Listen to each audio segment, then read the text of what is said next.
मेरा नाम रविकांत भारती है। आप भी सोचेंगे गेरुआ वस्त्र, माथे पे तिलक, और मैं बात करने वाला हूं कुरान का। बात करने वाला हूं उन अंध भक्तों से, उन गोबर भक्तों से जिनको इस्लाम, कुरान और मुसलमान से नफरत है। ताकि अंध भक्तों जवाब दो। कुरान अपनों को तो छोड़िए, कह रहा है कि अनाथों को भी पाल पोस के बड़ा करो, क्योंकि इस्लाम की टीचिंग, कुरान की टीचिंग है कि माता पिता को बहुत इज्जत दो, अल्लाह हिसाब रखने वाला है। का मतलब समझिए कि अगर आप किसी भी तरह जल्दी जल्दी खर्च कर दिए, किसी तरह गलत कार्य किए, तो उसका पनिशमेंट आपको आखिरत में मिलेगा। ये देखिए यह आयत क्या कहता है।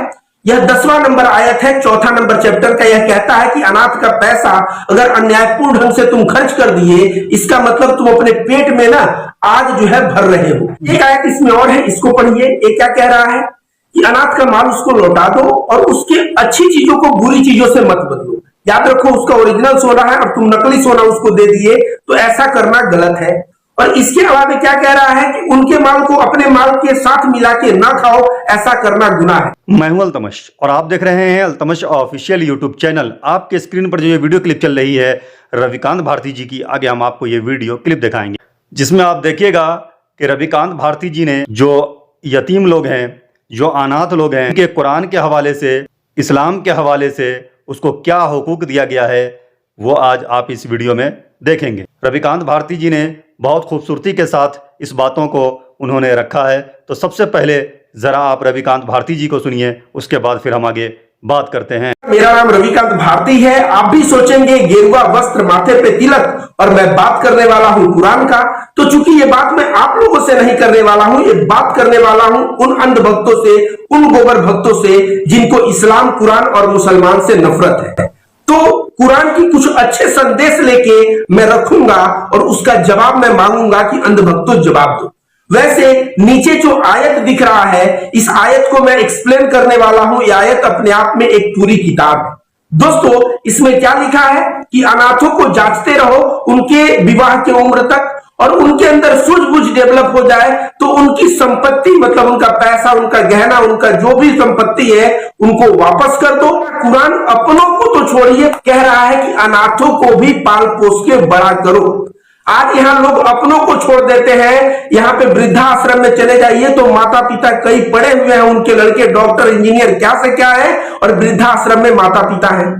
बीच में सर्वे हुआ था तो पाया गया था कि मुसलमानों के माता पिता वृद्धाश्रम में बहुत कम है। क्यों कम है? क्योंकि इस्लाम की टीचिंग, कुरान की टीचिंग है कि माता पिता को बहुत इज्जत दो, पराये भी मजबूरी में है तो उनकी मदद करो। और जो कुरान और जो इस्लाम कह रहा है कि अनाथों को पालो पोसो, अनाथ जिसका माँ बाप नहीं है उसको भी आप पाल पोस रहे हो, इससे बड़ी बात क्या हो सकती है? मैं पूछूंगा इन अंध भक्तों से, तुम्हारे घर कितने अनाथ हैं? अपने माता पिता का तो ख्याल नहीं कर पाते हो।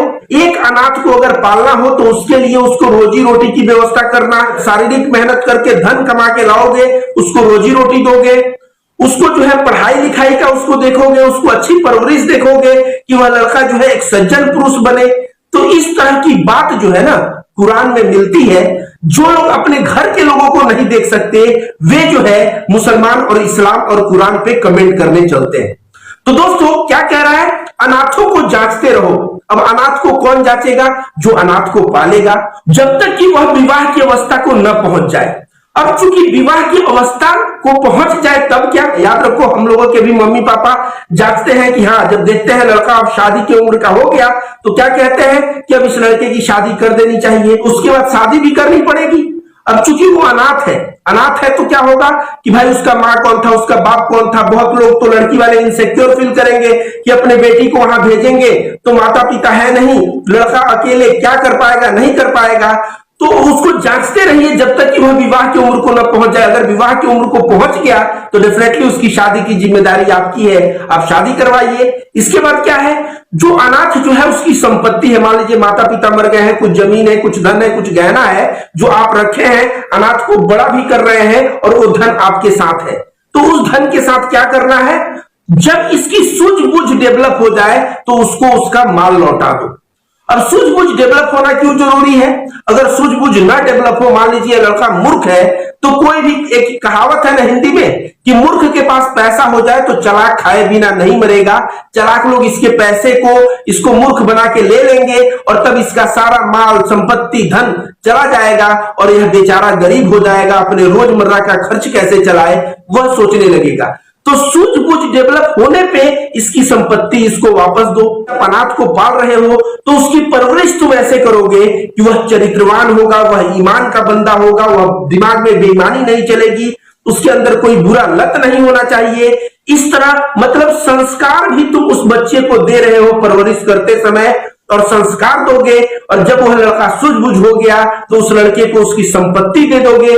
तब वो अपने संपत्ति पैसे गहनों के साथ क्या करेगा, तब उसका सही उपयोग करेगा, किसी बिजनेस में लगाएगा या अपने खर्चे में भी बड़ा जो है विवेक के साथ लगाएगा और इस तरह से उस लड़के का जीवन सुखमय हो जाएगा। सोचिए एक अनाथ का जीवन कैसे सुखमय हो वह बात करता है कुरान। इसके बाद क्या है कि अनाथ बड़ा हो रहा है, इस चक्कर में उसकी संपत्ति को अनुचित ढंग से जल्दी जल्दी मत खर्च कर दो। अगर मान लीजिए मेरे अंदर चोरी और बेईमानी है और किसी अनाथ का माँ बाप मरा, उसका धन संपत्ति मैं देखा, सोचा मैं ही पाल लेता हूं और मैं उसको पालूंगा और दिमाग में क्या चलता रहेगा कि इसका धन हड़पना है और वह बड़ा तो हो रहा है, बड़ा हो जाने पे संपत्ति हैंडओवर करना है, तो दिमाग में एक शैतानी बुद्धि आएगी कि जल्दी जल्दी इसका पैसा खर्च कर दो, बड़ा होगा तो फिर ये अपना समझेगा।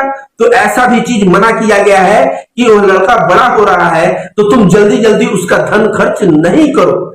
ओवरऑल एक ईमान का बंदा अगर किसी अनाथ को पालेगा तो वह कभी ऐसा नहीं करेगा। आप धनी है, सक्षम है, आप उसको आराम से पाल पोस सकते हैं, उसको बड़ा कर सकते हैं, लेकिन फिर भी उसका धन खर्च करना मतलब क्या, आपको उस बच्चे से प्यार नहीं है, लगाव नहीं है, तभी तो उसका धन कि मैं पाला हूं तो उसका फीस ले रहा हूं।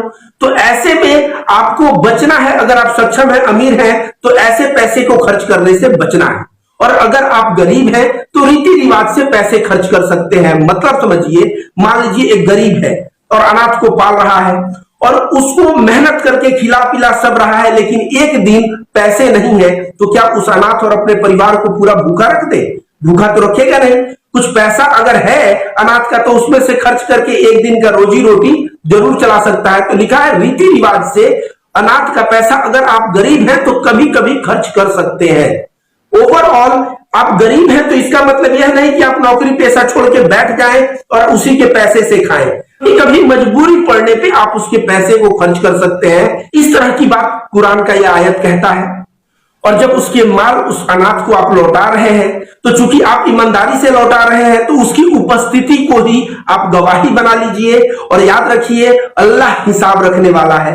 तो अल्लाह हिसाब रखने वाला है का मतलब समझिए कि अगर आप किसी भी तरह जल्दी जल्दी खर्च कर दिए, किसी तरह गलत कार्य किए तो उसका पनिशमेंट आपको आखिरत में मिलेगा। नीचे देखिए यह आयत क्या कहता है।